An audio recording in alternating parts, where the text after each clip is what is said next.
Willie D Live. Aries Spears. What's up, man? What's up, dog? What's up, King? How you got it, doing? baby. You the world, man. Man, I was at your show the other day, man, and this girl told you her name, and man, you lost it. Shaglina. Do you remember? Remember what I'm talking about? Because it was impromptu. I think so. Okay. I don't recall it 100%. Okay. I can't remember 100% her name. Let me see if I can jog your memory. Her name was Shaglina. Shaglina. Yo, I know the girl that was sitting right here. Yeah. Okay, so, and then there was another girl named Maida. Yes. And he was like, God damn. He said, y'all names sound like a disease and a cure. he was like, yo, man, I got this damn Shaglina, man. Well, you better go over there and get you some Maida. Right. That was hilarious, man. Thank you, dog. That is the difference between a comedian and a dude who just tells jokes. Yeah. You know, just a funny dude. You know, Yeah. That's the difference. You know, I say this often, man. I kind of use sports analogies in terms of what we do in the comedy game because, it is a form of entertainment, both of them. And I always say, listen, man, you could be a Hall of Fame award-winning quarterback who just stays in the pocket. And by that, I mean... Tom Brady? Like guys who do comedy who stick to the script. Yeah. They got their playbook. They jokes they written down, they memorized. You could just do that, stay in the pocket, and be successful and considered one of the best. But if you can Michael Vick it and do crowd work, say fuck the playbook, go off the dome. Yeah. It adds another level to your game. Yeah. You know what I'm saying? So there's a lot of comedians who, when they get on that stage, they hear. They don't leave the pocket. Yeah. They stay with the material, what they know, what they memorize. And I pride myself on being able to have potent material, but also if I go, you know what, let me put the material away and just go for it. Yeah. My crowd work vicious, man. Yeah. So you know what I mean? So I like the Michael Vick it, man. Yeah, that was dope, man. I was like, I haven't seen but a few comedians who could really do that and nail it.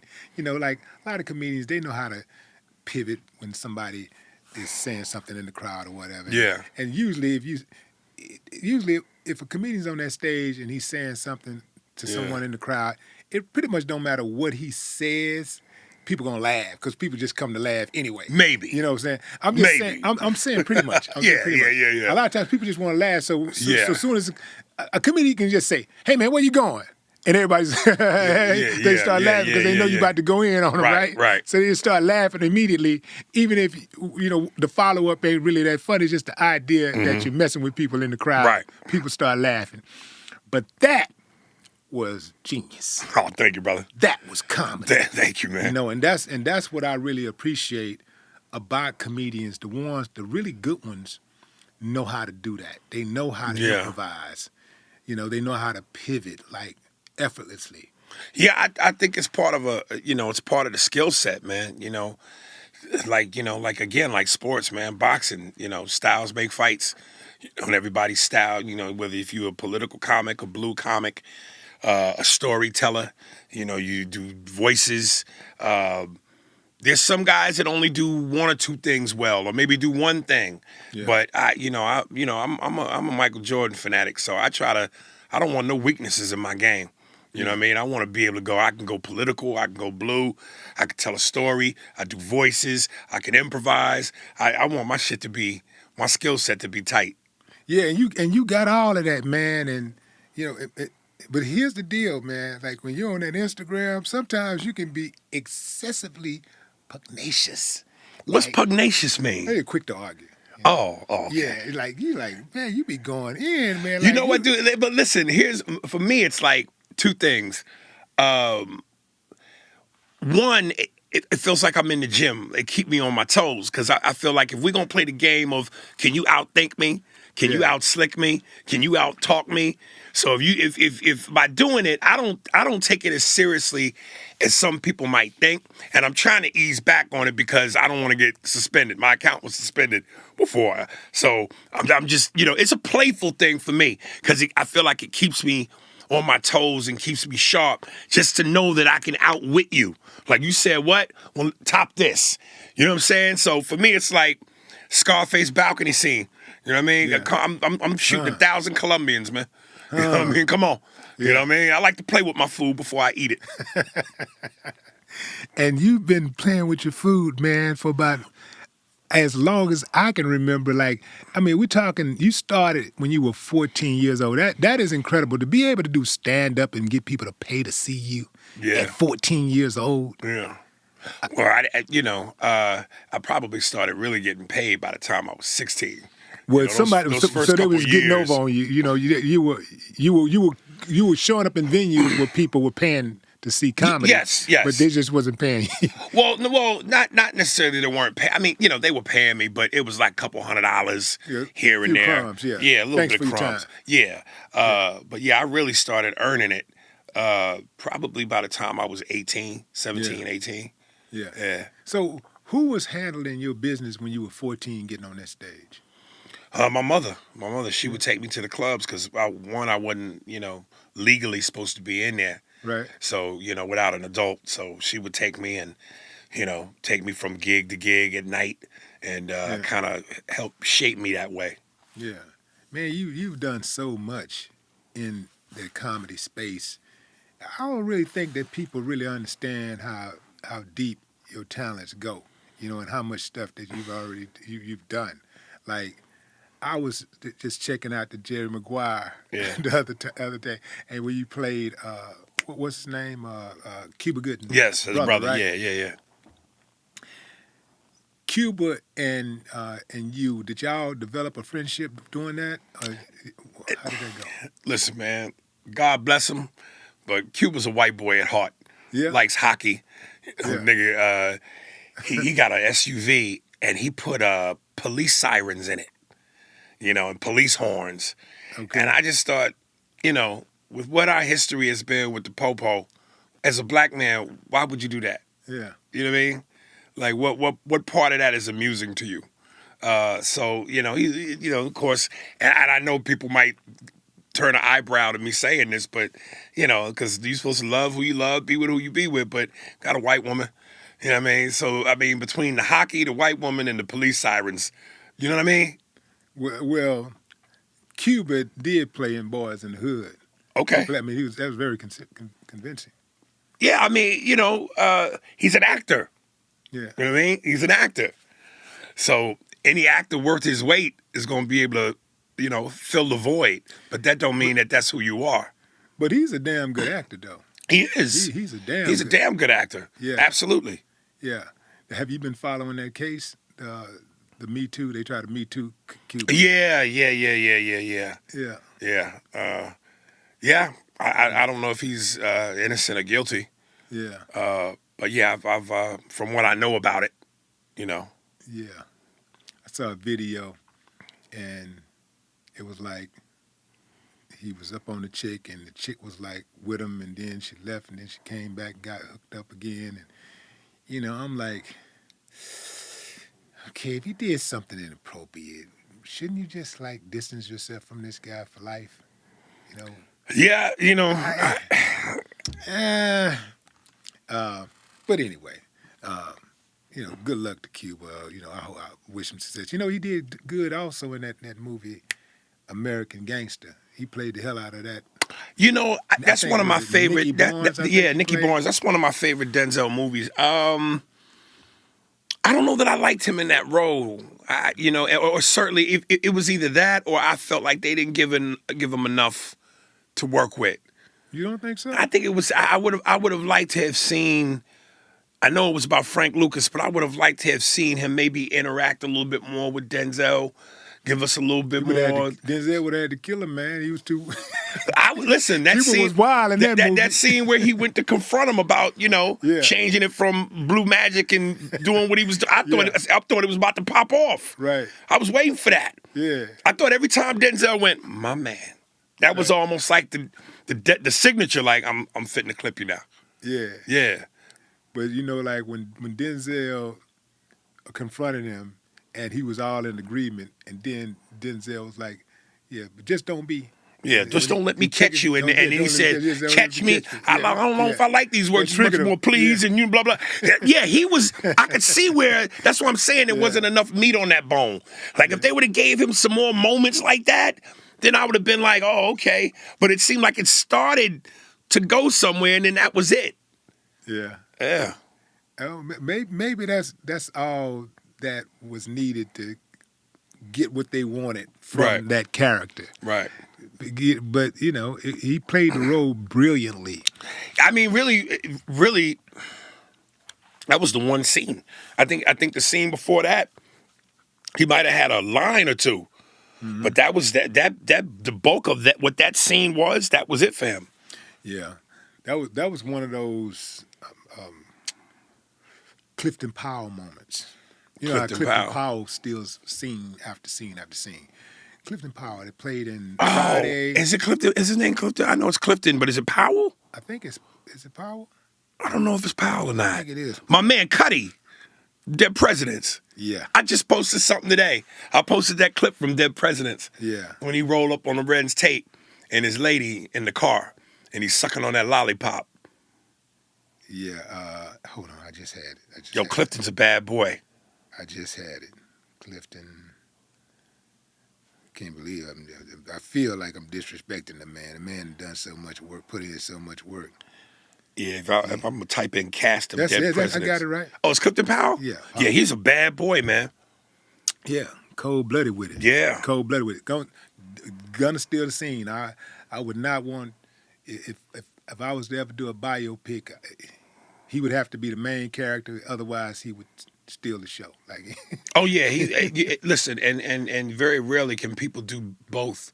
He could do comedy and drama. Exactly. Because when he played Pinky, totally believable. Man, that Pinky role, and like I said, him as Cuddy and Dead Presidents. Yeah. Everything he does is solid. Yeah. I loved him in Ray. You know, everything he does is solid, man, and a good dude too. Good dude. Do you think that you could play a role where you can, like, really, like, cry, like, let it out? Cry. You know, I that would be a great challenge, man. Yeah. You know, I always say, you know, I've done drama, and there have been people who have said, yo, you can act. But when I look at Denzel and John Q, that crying moment where he's learning about his son and he's sitting there with the beautiful black actress, I wish I knew her name, but that plays his wife in it. And they both sitting there tearing up, and he's trying to maintain strength for her in that moment. And the way I go, I don't know that I could do that. That's acting. That lets me know I don't think I'm, you know what I mean? When you can take a role and you can, like, make that role relatable to the people that's watching, because everybody had to think to themselves, would I go that far for my child? Right. I thought about it. And I'm saying, I'm like, man, I'm really different because I would. Yeah. And he was like, man, cut me off. Take mine. You wouldn't take mine. Right, you can't find a heart, take mine. Right. Whoo, man. Right. Like, man, that was gangster. And you know, a lot of people that wouldn't go that far, like, motherfucker, grades ain't even that good. Yeah. Yeah. Yeah, that was heavy, man. Yeah. That's some heavy stuff. You one of those comedians, man, that people recognize everywhere you go. People recognize you, but it's like, do you feel appreciated? By the people, yes. Yeah. By the industry, no. Right. You know, again, I'm going to a sports thing. Yeah. I always say it feels like there's, in boxing terms, there's the people's champ and then there's the paper champ. You know, you ideally you'd like to be both. I think Kevin Hart is both. The people love him, but the industry loves him. So he's good on paper and in the streets. Mm-hmm. I'm the people's champ. I get love from people, and it's really heartfelt and genuine. But the industry, I don't think the industry likes to fuck with me. You know, do you think perhaps the industry don't fuck with you? Yes. Because as I mentioned earlier, you are at times Yes. excessively pugnacious. Now here go the thing. But here's what's crazy. Even with being exactly who you are, you've done so much work in Hollywood. You've still done a lot of work. Not, obviously not as much as you like to do, but you've still done enough. You got enough volume where that could define a career for some people. You could stop right now, and that could Well, be I think a career. a career is anything where you don't have a day job. You know, when something is solely your bread and butter, as this game is and has been for 33 years, that is a career. Yeah. Is it to the heights that I would like? No. But in hindsight and perspective, I realize that I'm a lot in a better position than I could be. So yeah, I think I'm misunderstood, man. The problem with, I always say, with show business is it's like high school. You know, there's cliques. The cool kids sit with the cool kids, the jocks with the jocks, the nerds with the nerds, preps and preps. And people don't go off of self-investigation. They go off of what they hear or what they believe the perception to be. So if I'm perceived as this, then rather than go, let me see if he is that, they go, well, I heard. So based on what I heard, we ain't gonna fuck with you, you know? Because anybody that really takes the time to really get to know me, like for real, will tell you I am not the perception. You know, let's put it like this. There's a lot of celebrities who are way bigger than me that won't intermingle with the people, shun the fans, don't respond to them. If you were to try to walk up to them and get an autograph or try to ask for a picture, they look down on you like you the gum underneath their shoe. Anybody that knows me, man, I'm the most humble, cool motherfucker. I chop it up with you, slap hands with you, throw the half hug in there, sit at a bar stool with you, talk with you. I'm extremely approachable as long as you approach me with respect. You know what I mean? You got to respect me. So if you don't come to me with no goofy shit and you come to me respectfully, I don't look at you as like you second class or I'm above you in any manner. You know, I'm just as human as you. And I like being relatable. So I just think I'm extremely misunderstood. Yeah. But that could cost you sometimes, though, like being that accessible. Like, you are accessible. I've seen you headline, and you sit there in the audience watching the show, like watching the opening acts. Yeah. Like man, like I've seen you like outside with the Right. audience while they walking in, Right. and you outside signing autographs and taking pictures, and I'm Yeah. like, and I'm a fan, you know what I'm saying? I'm a fan for real. But I'm also, I'm in the industry too. Yeah. So I do understand the element of surprise. I'm like, yeah, you fucking up the element of surprise, man. Wait, why you don't wait? Yeah, why you don't wait? Hold on, why you don't wait? And then let them say, Aries Spears, and then they see you for the first time, and everybody lose their shits. Cause they gonna lose their shit anyway. Yeah. Cause I know how to bring it. So I'm not that to me is. I know what you mean. A little bit of a mystique factor, but I also think that works in your favor because immediately you're letting them know how relatable you are.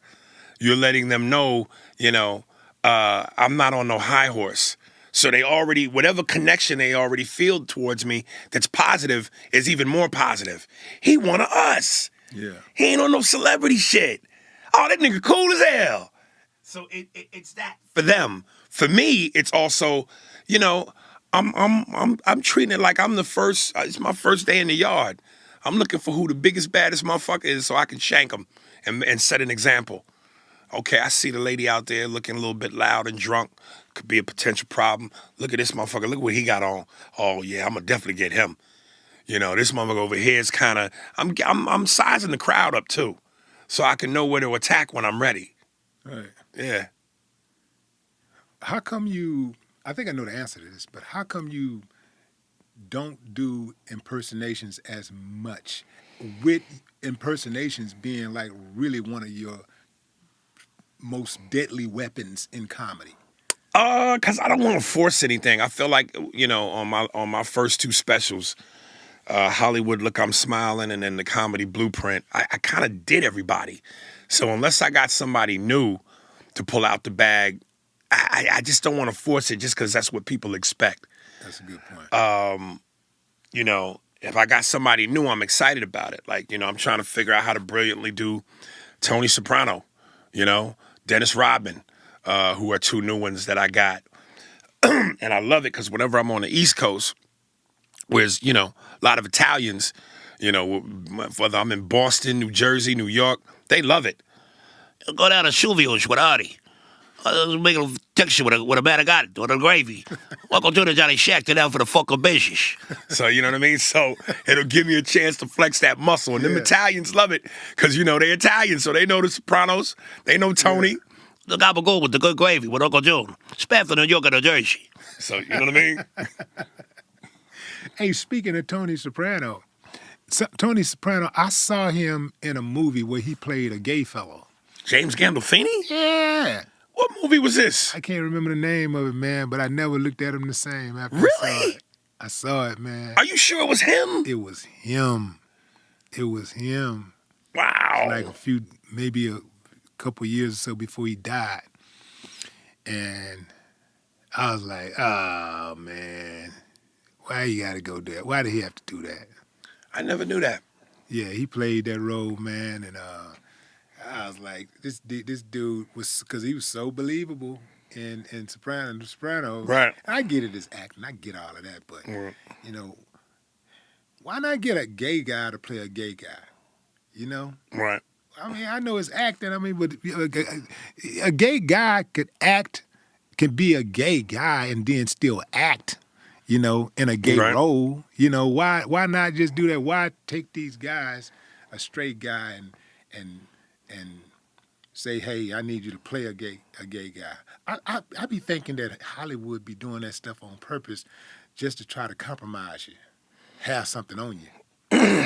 But what would they have on you in that situation? You kissed a man, you know, you sucked a dick or something, or you put a dick by your mouth or something. I don't know. You know, maybe I don't know. I just be thinking that Hollywood be just trying to, like, you know, I think Hollywood just be trying to compromise you, man, just put you in compromising situations. They can't force you to do nothing you don't want to do. Well, true that. But they do have I'm just saying that the influence is there. Well, I mean, that's Hollywood. That's the nature of the beast. It's run by gay people and Jewish people. That is just the nature of the beast. Huh. You know, that's the industry. That's always been. Yeah. Yeah. Yeah, well. Even the legendary female black comedian, Moms Mabley. Did you know she was gay? I think I may have heard something like So that character that she played on stage, which was brilliant, was so far from who she really was. She liked to wear zoot suits, and she was homosexual. Yeah. Okay. That adds up. The industry right now, the comedy industry right now, it seems like it's recovering just a little bit from cancel culture. It's, you know, people are still very much cognizant of what they're saying or whatever. A lot of comedians are still kind of, you know, there's boundaries now or whatever, but it seems like to me people are starting to, like, come out a little bit more and be more vocal about just saying whatever the hell they want to say. Do you see that? Well, it feels like the pendulum is starting to swing back into the favor of what used to be. I think people have gotten initially, you know, we understood what cancer culture was saying because people became more sensitive to people's plights and what they've gone through and what they're going through. But then, like anything else, it becomes too much. It becomes oversaturated, and we start to, you know, get ridiculous with it. You know, I was born in '75. I'm an '80s baby, so I come from that era where, you know, shit was raw, shit was real. People said the truth. People said what was on their minds, and you knew to take it no more than for what it was, entertainment. You know, at the end of the day, this is entertainment. You know, it's whether you go see somebody on a live performance as a comedian or whether you sit in the dark theater and watch a movie for 2 hours. It's all about escapism. You know what I mean? We trying to allow people the space to escape and get away from life for a second and enjoy themselves. So somewhere in this cancer culture shit, it's gotten muddled. It's become ridiculous. So, but I've always been this. So that's why, to me, it don't affect me. I think the biggest threat to us now as entertainers is fuck cancer culture, is this AI shit. You know, artificial intelligence with this writer's strike. You know, these greedy studios want to pay us for a one-time performance and then use AI to create our likeness and, you know, use our likeness however they want, however many times they want, and not pay us. No residuals, you know? I think that's the scariest thing to us right now. Because I know I don't want to pay whatever it is, $10 for a movie ticket and go see a AI performance between Denzel Washington and Viola Davis. You know what I mean? What's the probability of that happening?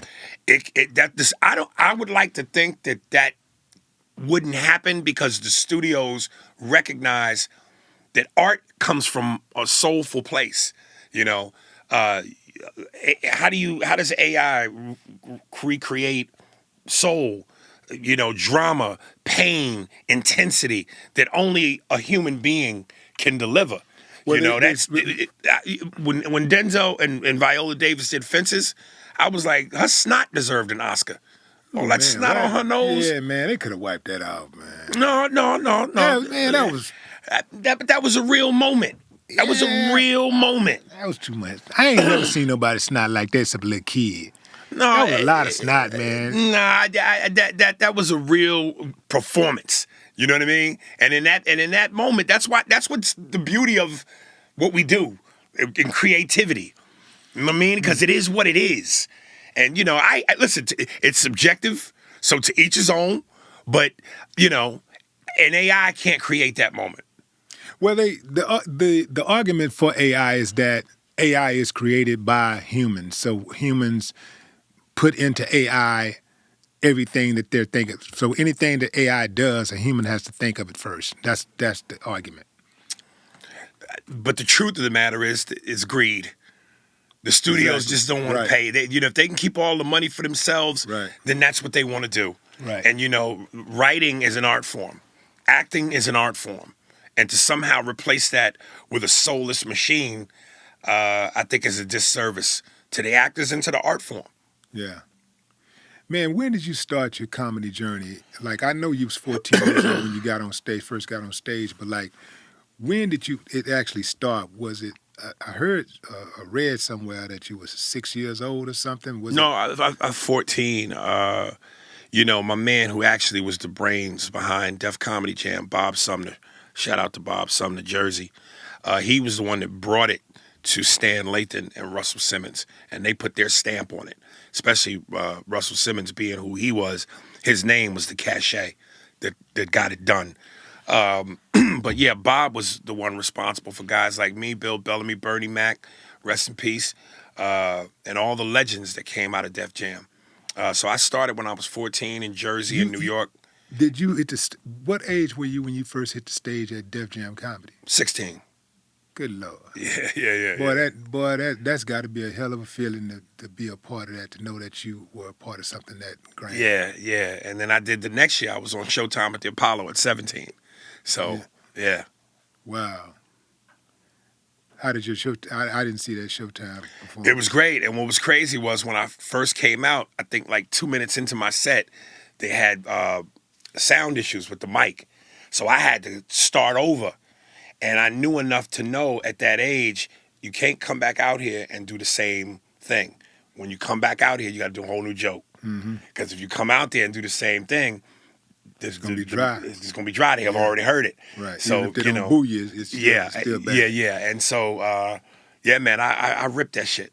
Do you remember that joke that you said, I got him? I don't. You don't remember? Don't, man.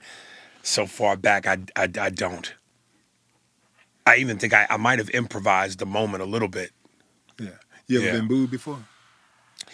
Never been booed, but one of the roughest shows of my life. I did the first Def Comedy Jam tour when Def Jam exploded, which was really hot. It was Bill Bellamy, Adele Givens, Bernie Mac, Reggie McFadden, and myself.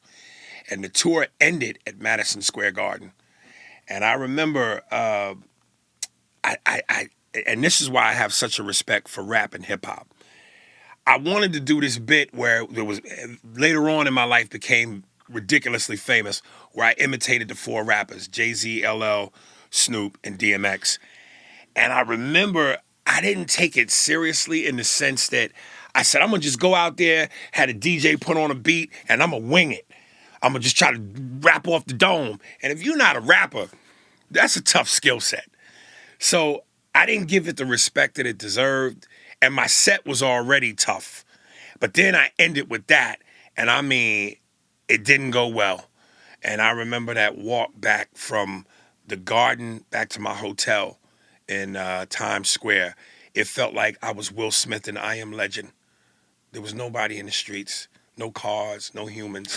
It was just me by myself. Hold on, it felt lonely. You said a walk back from Madison Square? Yeah, to my hotel in Times Square. Madison Square? The Garden. They ended the concert at the Garden. But you're saying, oh man, I'm tripping. I'm tripping. Like I'm thinking 2 different places, like 2 different cities. Okay. Yeah, no, Madison Square Garden back to my hotel in Times Square. Yeah. So, but what that made me do was go, okay, for real, respect the game. And like, let me tell you something, man, I'm not a rapper, but I can rap. Meaning, if I take the time to really write and concentrate and practice, I can spit some shit. Mm-hmm. Now, here's what the difference is. A guy like you and real rappers, y'all do that in your sleep. You probably write 16 bars like it's nothing. Mm-hmm. It might take me 3 months because I'm just not a rapper. But if I get some time, a little vodka, some weed, and really take my time, I can spit some shit. Mm-hmm. So I said I locked myself up. I really concentrated. I really put it together. Cut to, and I didn't even know this was going to happen. I was doing a gig in San Francisco, and I was at a radio station to promote the gig. And a dude just threw on the beat, and I spit what I had written. Went viral, 14 million views. And to this day, I go perform, and people like, yo, you going to do the rap? Yo, do the shit where you did the... And I retired that bit. I don't do that no more. But yeah, when I took it seriously, it changed. But you know, everybody, since you said that, you just opened up a can of worms. Everybody want to know what that rap was. I want to know what it was. You know, you could still go on YouTube and find it. It's just, it's not. At one point, what's the title? It was just Aries freestyle. Okay. And at one point, like I said, it was at 14 million, and then I think somebody pulled it. But when it got put back up, it went up to 1 million, 1.4 million. Mm-hmm. So yeah, man. Yeah. Man, how did Mad TV end? Like, how did that whole, not Mad TV, but the actual, the Mad TV show, the comic show. Yeah. How did that end? How did it end? Like what happened? What brought about the end? Just it was time. The ratings. You know, it's funny. And this is like a little proud fact. Mad TV is the only sketch comedy show to see the kind of longevity next to Saturday Night Live. You know, Saturday Night Live has been around for 40 plus years. No other sketch show has seen more than a decade worth of airtime. Mad TV was around. When it ended, it was in year 14.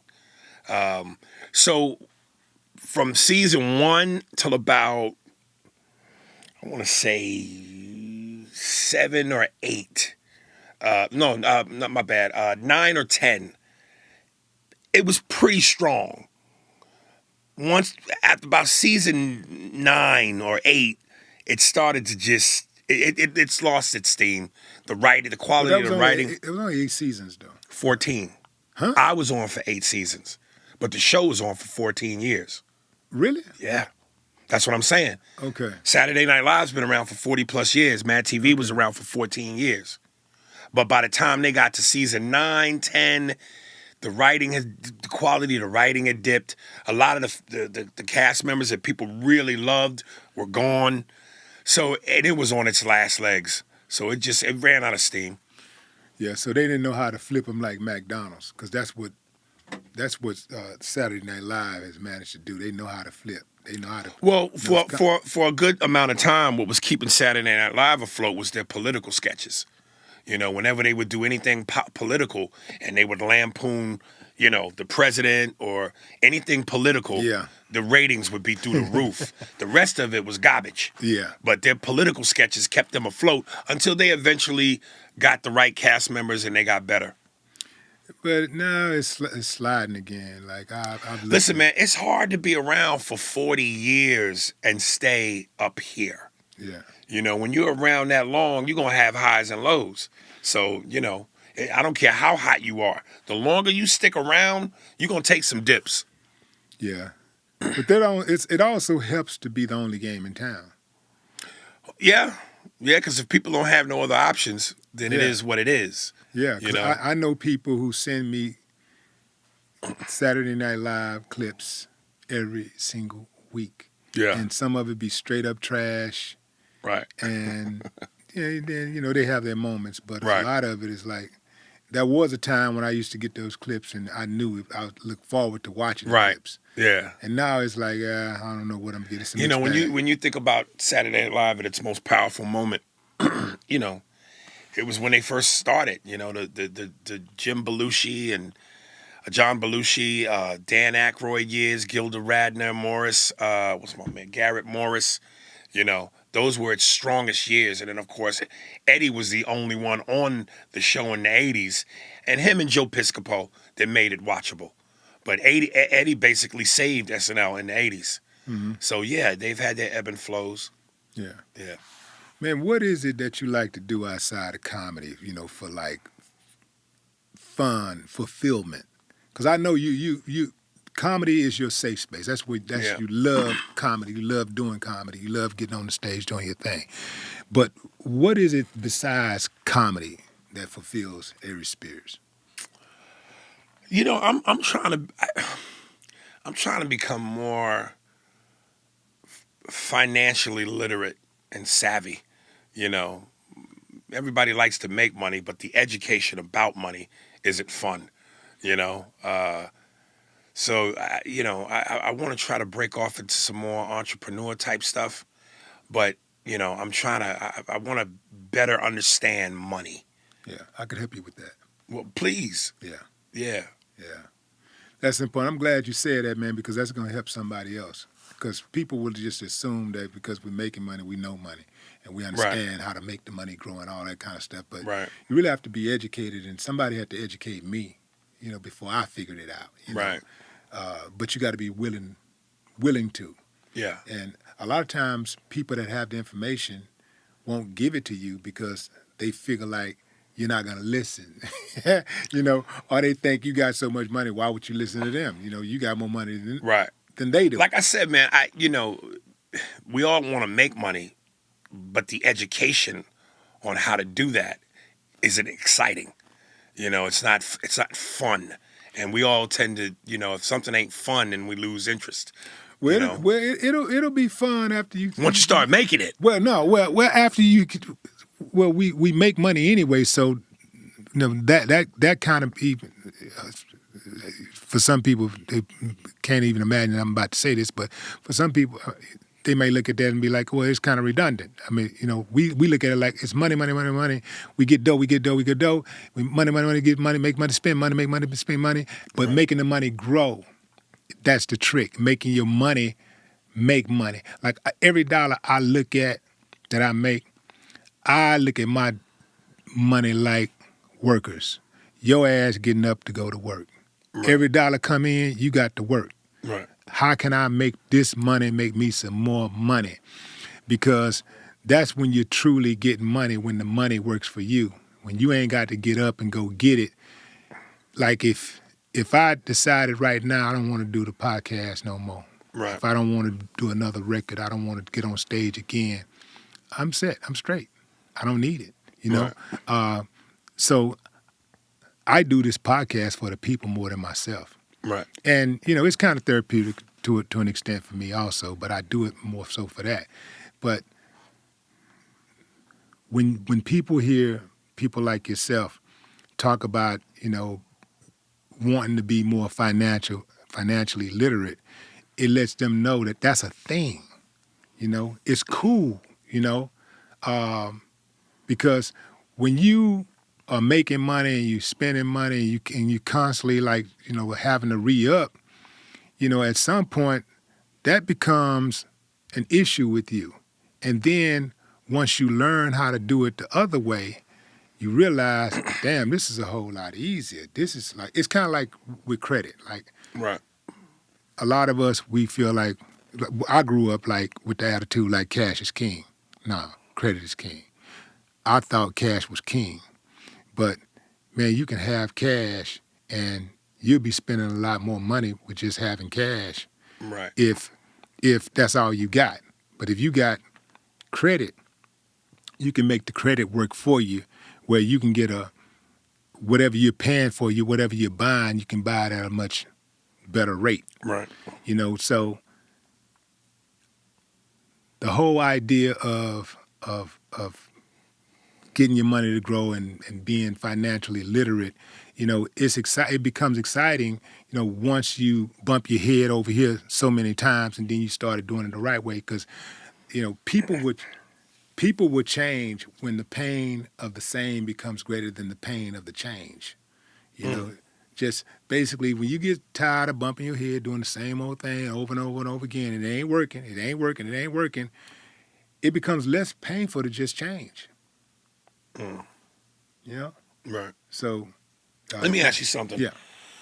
I just want to know your opinion on this. So, when you look at a guy like Floyd Mayweather, who constantly likes to show you what he has, I remember I saw one clip recently where he was like, "Yeah, and this $2 million over here," and he had a stack of whatever equated to $2 million, and then he had a table full of just stacks of hundreds, and he goes, "It's all hundreds." One, I want to know how you feel about that. And the reason why I'm asking that is because it seems like that's something only black folks do. And what's so crazy about that to me is, look, Floyd has hundreds of millions of dollars, but Warren Buffett has billions. Gates has billions. Elon Musk, Jeff Bezos, billions. And they don't do that. It's almost to me somewhat juvenile and silly. Like that you flexing. Yeah, you got hundreds of $millions. One, are you helping your people? Are you helping the people? Are you giving back? Which to me would be much more interesting than showing people how many millions you got. But just to flaunt like that, when it's like, if I was a Bill Gates or a Jeff Bezos, I'd go, "Oh, that's cute. You're flexing because you got hundreds of millions. We got billions, and we don't do that." Real money doesn't have to expose itself that way. You know what I mean? Like people with wealth, real wealth, they're not loud. They don't flash their money. It seems like that's something we do. So I'm curious to know your opinion on that.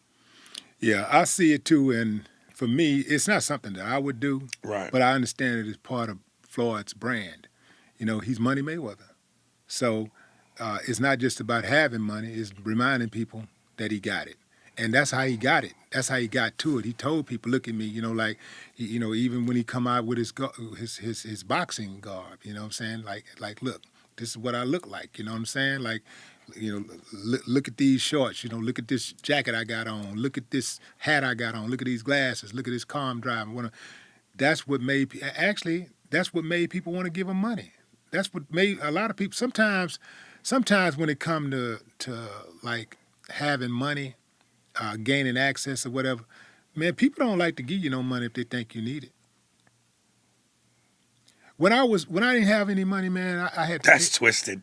When I didn't have any money, I had to pay to get in the clubs. I had to sneak in the clubs, pay to get in the clubs, and once I got to the money, man, it's like, "Hey, come on in." I had to buy my own drinks. Now, I don't have to buy drinks as I go in the club. They just give them to me free. Give me a bottle, whatever I want, section.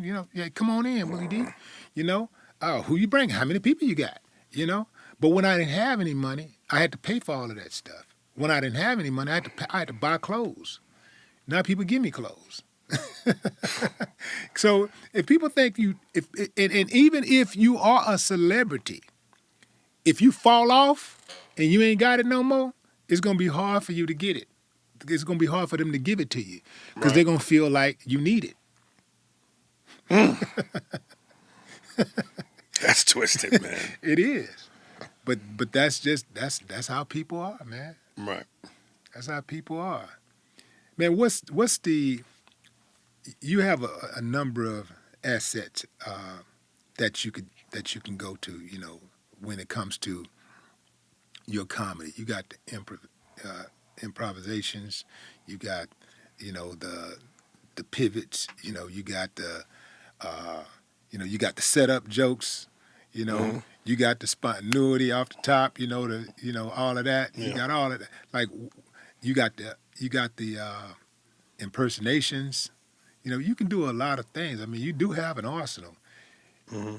What's your go-to?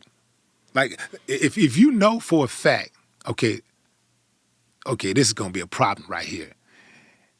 This is gonna be a difficult crowd, but this right here gonna work no matter what happens.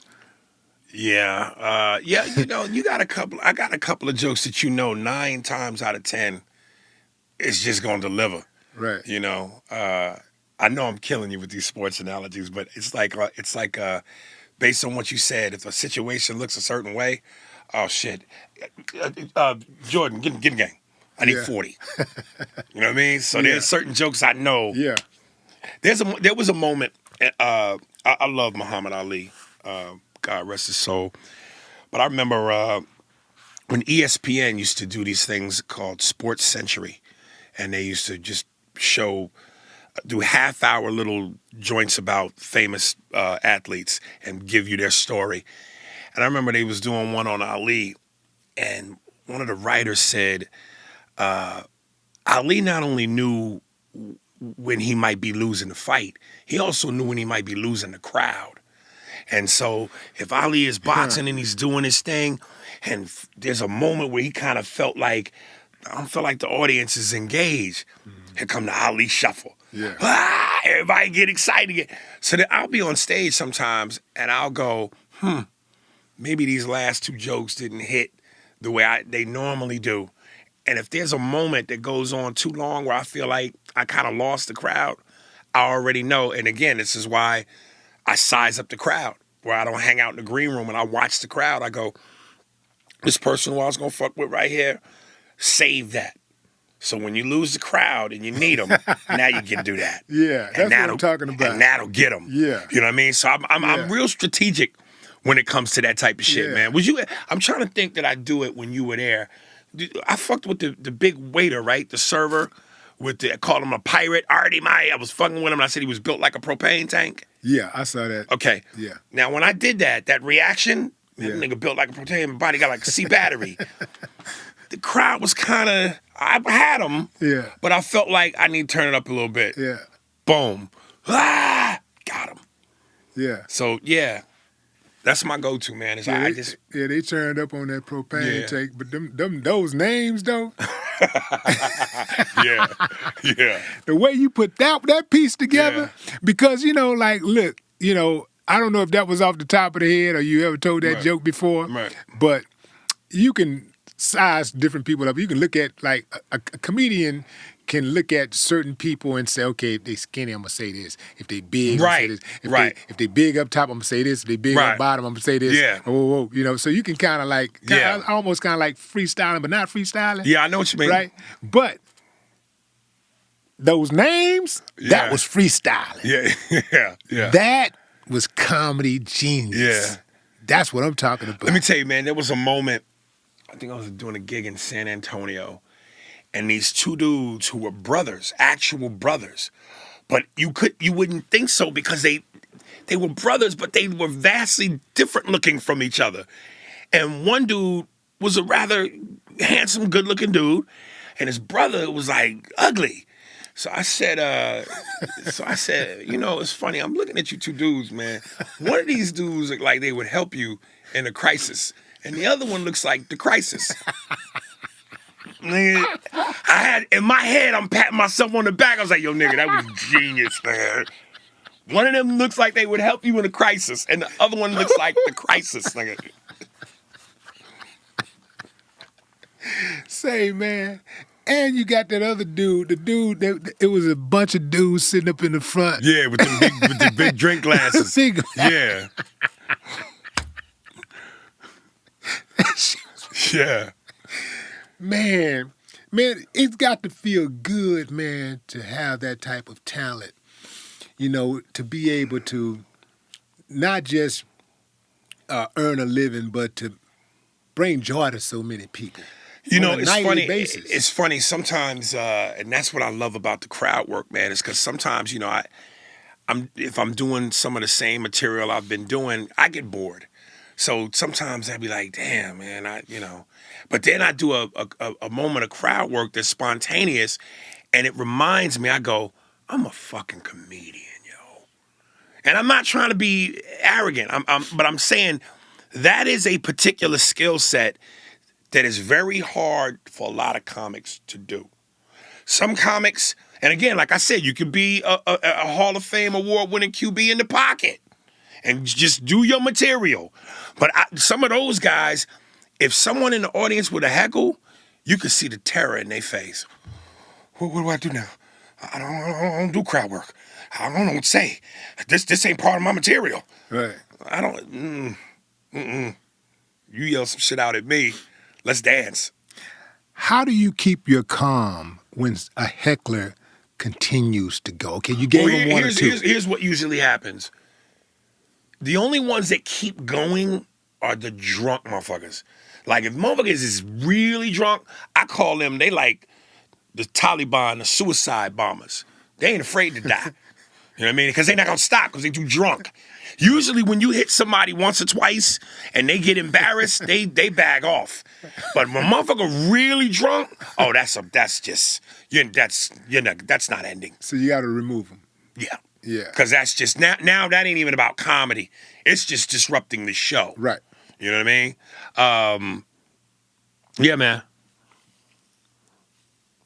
Yeah, I'm gonna tell you, here's why my Twitter got banned last time. Not my Twitter, my Instagram. That same club here in Houston. This white chick in the back was being loud and she was drunk. She had a black boyfriend. And at one point she said something about, I wish I could remember the context, but it was something about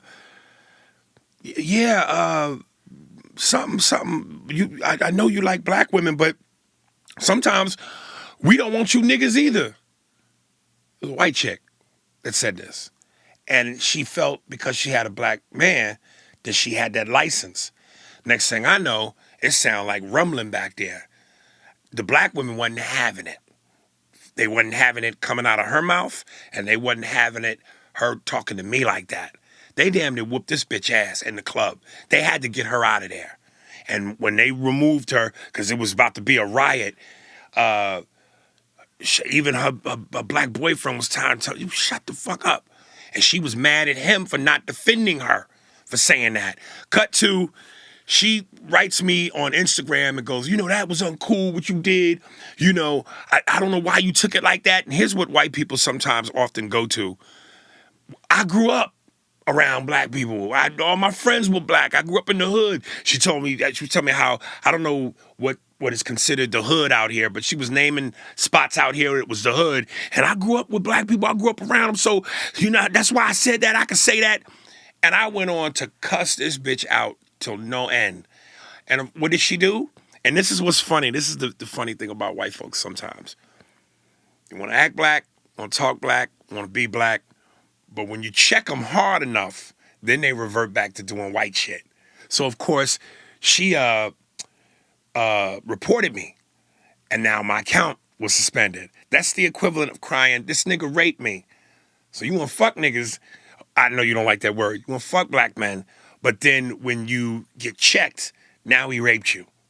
And I know that might seem a bit extreme because, saying that what she did is actual rape. And that's not what I'm going for. I'm just simply saying that historically, white people have had a history of you know, acting like they down and kicking it with us, enjoying our culture, enjoying our music, our food, everything about us. But when the shit get real, then they turn into who they've always been. How do you convey that message to people without them accusing you of being a racist yourself? Because I hear that a lot. I don't think that if you're gonna convey that message, you should be worried about what you're gonna be called, because you're gonna be called that anyway. They were calling you that even before you conveyed your message. So I don't know that makes a difference. Yeah. You know. Yeah, I remember being in a club once. It was after a show, and these 3 white guys are standing at one of those tall tables, and you know how the bars be, and they have the high, they call them high tables. Right. And I see them over there. They're in the VIP, and they're looking over in my direction. They keep looking, but they're not saying anything. They're just looking. So I finally just walked over and I said, "What's up, man?" And they're like, "Oh man, hey man, great show," like that. And I would say, "Yeah, man, thank you." And he was like, "Yeah, man, to be honest with you, man, I thought you was gonna tell us to leave. Like I thought you was gonna cuss us out and tell us to leave." I said, "Why would I do that?" "I don't know, man. You know, you used to be talking about white people, man, and your music and stuff. You know, like." I say, if you felt that way, why did you come to the show? "Man, I just like your music, man. I like your music." And I said, "Nah." I say, "Listen, bro." I say, I only hate white people who hate me. Right. That's it. I hate white people who hate me. Right. And I know you're the same way because, you know, I've seen how you move. I've seen some of the people that you're associated with. Yeah. So I know you're not like that. Right. But it's a trip how when we express ourselves and we tell angry black man, we tell what the truth is, right? Somehow we're the angry black man, or we hate white people or whatever.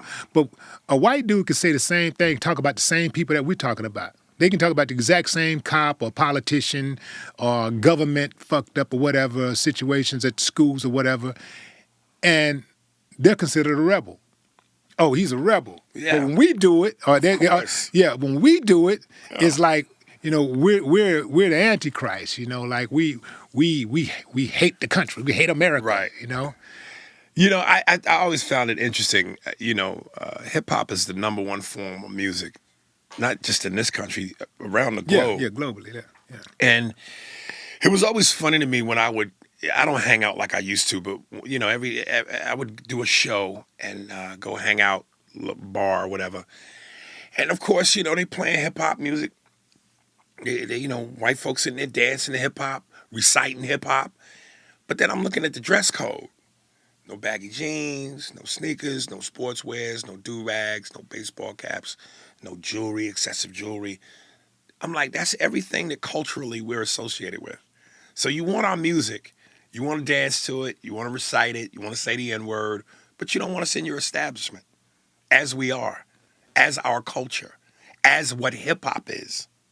That's just funny. White folks, they special people, man. I love them, you know. Like I said, as long as you respect me and come at me right, you know, we could hang. But I'm also very aware, or I try to be as aware as I can, as far as my history and my culture. And what we come from, and I'm extremely proud to be who I am. But that shouldn't be a threat to you, you know, just because I vocalize, you know, my pro-blackness. That just shouldn't be a threat to you. But you know, they associate anything that you do as a black person with aggression. You know, you vocalize how you feel, you think a certain way, you step a certain way. That's aggression.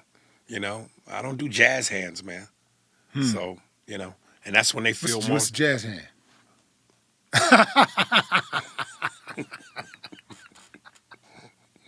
For those of you, fam, that are just listening, Aries put his hands in the air and like twiddled his finger. Yeah, that's back in those black and white days, and with blackface. Yeah. Mammy. Yeah. Yeah. Yeah, that's crazy, man. Man, you are, as you mentioned, you use a lot of sports analogies. Have you ever, like, really seriously looked into, like, getting into some type of sport and, like, owning something in the sports space? I would love to. I would love to try Because to. you would be a hell of an ambassador for any sporting goods, product, service, or something. Right. Because you are like a serious advocate for an aficionado, for sports and also rap, hip hop, Yeah. anything hip hop and sports. Yeah. Like you could be an easy ambassador. Yeah, I would love to. I don't know how I would go about accomplishing that. Maybe that's where, obviously, I could use some tutelage or some education as far as what that would require to go through that. But yeah, I agree with you. Yeah. What's it like growing? I mean, did you have any siblings? Yes, I do. Yeah. How many? 2 brothers, 2 sisters. And what was that like growing up in Chicago? Well, different mother, same dad, different mothers. So I got like 2 half brothers and a half sister.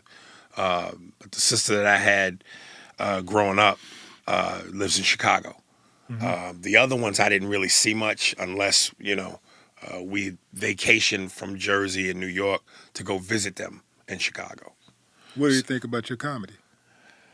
They love it, man. When you famous and successful, by association, they want everybody to know we kinfolk. Yeah. Yeah. Do you have any relatives that be just trying to latch on, like, yo, man, we cousins, man, AB, man, Nah, not really, because as much as I love my family, I try to, I don't want to play that game, you know what I mean? Because once it starts, it don't stop. So, yeah, I don't really engage too much in that. But you like that overall, man. It's like you really like, you remind me a lot of myself in the sense that you're a loner. Yeah, I don't need to have 1,000 friends. Yeah. I need 2 motherfuckers I can go to war with. You know what I mean? And I got that already. So my boy Ivan from Jersey, my brother Ish. They're my 2 best friends, man. And there it is. A lot of people means a lot of noise. It means liabilities also. That too, but I don't like a lot of noise, man. And new friends mean new shit. The guys I grew up with, we know each other. We know each other's, habits and personalities and, what bothers us, how we tick. So, once you create that kind of relationship, it's like, I don't need no more teammates. I got my teammates. I know who I'm messing with. Yeah. I heard you talking about them trans in your show, man. You ain't not afraid that they're going to come get you. They're going to come holler at you. Listen, man. Aries, let me holler at you for a minute. Yeah, let me holler at you. It's Tina. What's your take? Jess Hilarious, you know who that is? Yeah. So Jess Hilarious recently went viral over a statement that she made Right. about trans men trying to claim womanhood, and she's like, "Now we own periods. We own that." Well, I say that in my can't. stand-up. Yeah, I know. That's why I asked you about it. Yeah. Like, listen, man. when they come for, because when they come for you, they ain't came for you yet, but they coming for you at some point. Have you?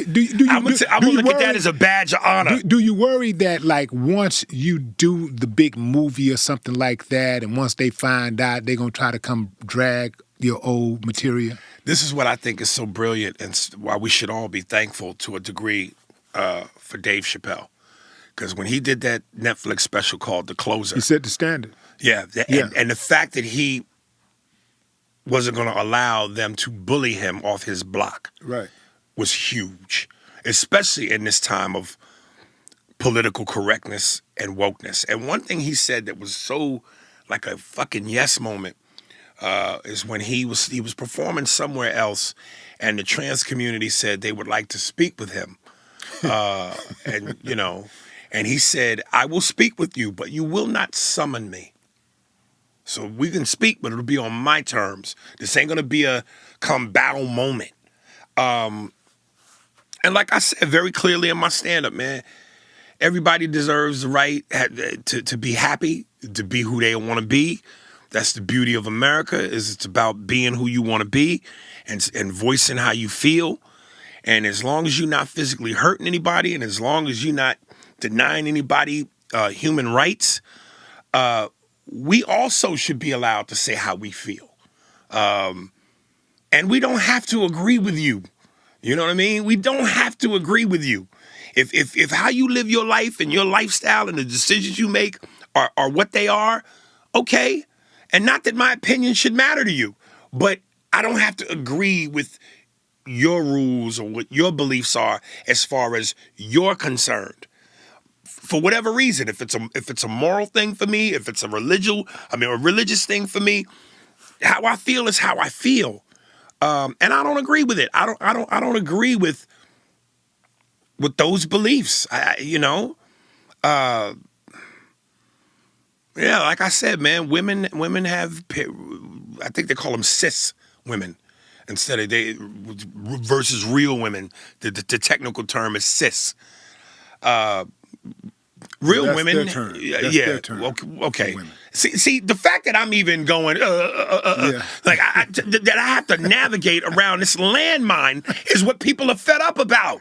Right. We have to play this game of don't step over here, boom. Be careful if you step there, boom. This is a landmine, a field of landmines, and it's like, look, man, I came from a woman, raised from a woman, got a name from my woman, Tupac. Yeah. Women have periods. Women have, menopause, hot flashes. Women breastfeed. There are certain, it's like, I love women and I respect women. And I think part of the beauty of a woman is all that comes with her. It's like if I go and buy a Ferrari, okay, in order for it to be a Ferrari, I don't just need the body, the outside. You got to give me the engine. You got to give me what makes it go from 0 to 60. You got to give me what makes it cut them sharp turns. You got to give me the guts, the insides. Just the body doesn't make it a Ferrari. It's all that comes with it. So when you look at a woman, yeah, you can look at her in a physical form and go ass and titties and hips and curves, but the guts, breastfeeding, menstruation, menopause, hot flashes, those are the guts. You know what I mean? So come on, man. What are we playing here? What game are we playing here? Yeah, and the nurturing and the nurturing and the shit that tenderness that women biologically do. We women. Let me stop for a minute. Give y'all little props and stuff. Bam! I gave it to y'all, man. This would have been a great time to have James Brown. This is the man's world, but it wouldn't be nothing without a woman or a girl. And speaking of women and girls, I heard, is part of an organization that helps abuse women. Can you speak to that? Yeah, my father was a good dude, but he certainly made some mistakes. One of which, growing up, he used to physically, check my mother. And it's hard and traumatic for any child to see their mother be physically abused. But for a little boy, your instinct is to want to protect your mother, is to ball your fist up. But what are you really going to do at 7 against a grown man? So, yeah, I have a real serious tender spot in my soul for women who get physically abused or who have been physically abused. Now, listen, this is the comedian in me, right? Growing up, I was like, damn, I hate my father for doing that. But once I got grown and I saw... Oh, hell. Don't say it, man. and saw the shit that women put niggas through, I went, But I'm being dark and funny. But that's, That's dark and funny. That's dark and funny. But yeah, do not hit women, man. Not at all. Do not do that. Not at all. Do not do that. I always look at that. I kind of look at that as when I see dudes that are like that. There's some dudes that are just built like that, right? That's what they do. They're conditioned like that, and it just shows a lack of control. I don't like being out of control. A lack of control and a lack of, I would say, the proper male influence. Yeah. Because if you have a father that you're growing up with that's teaching you how wrong that is and telling you how wrong that is, that can be nipped in the bud from the beginning. Well, man, yeah. Well, a man has to know how to learn. A man has to learn to control two things in order to have a shot at performing at his optimum, and that is, he has to be able to control his emotions and his penis. You got to be able to control those two things, and if you can do that, oh man, you can reach some heights that you never thought you could. Many men can do one or the other. Listen, Warren Buffett had a great quote: "If you can't control your emotions, you can't control your money." You pretty much can't control anything. Right. And that's why I started to realize, dude, you know, if you're going to go back and forth with these people on Instagram and social media, be playful about it. Mm-hmm. Because the moment you get too crazy and they report you and your accounts get suspended, now this tool that you could use to monetize and make money is no longer available to you because you couldn't control your emotions. So now you can't control your money. Yeah. So I love that quote. Yeah. But Aries Spears, we love you, man. All love, brother. We appreciate you coming through, man, and everything that you do. We see you, bro. Thank you, brother. We recognize you, bro. Thank you, man. We salute you. Real quick, please check out my podcast called Spears and Steinberg, available on YouTube under Spearsberg Pod. Also, you could hit me up on Instagram, slide in my DMs. I'll chop it up with you, send you the links, available on all streaming platforms. And I always tell people, I know it's a lot. We like 400 and something episodes in, I think like 458. But start from the beginning and go in order because it helps comedically, contextually. You know, callbacks, characters, certain jokes. If you start out of order, or if you start now, there's just certain jokes and callbacks and references that ain't gonna make sense to you. But if you start from the beginning, and trust me, we like crack cocaine, baby. Once you start, you hooked.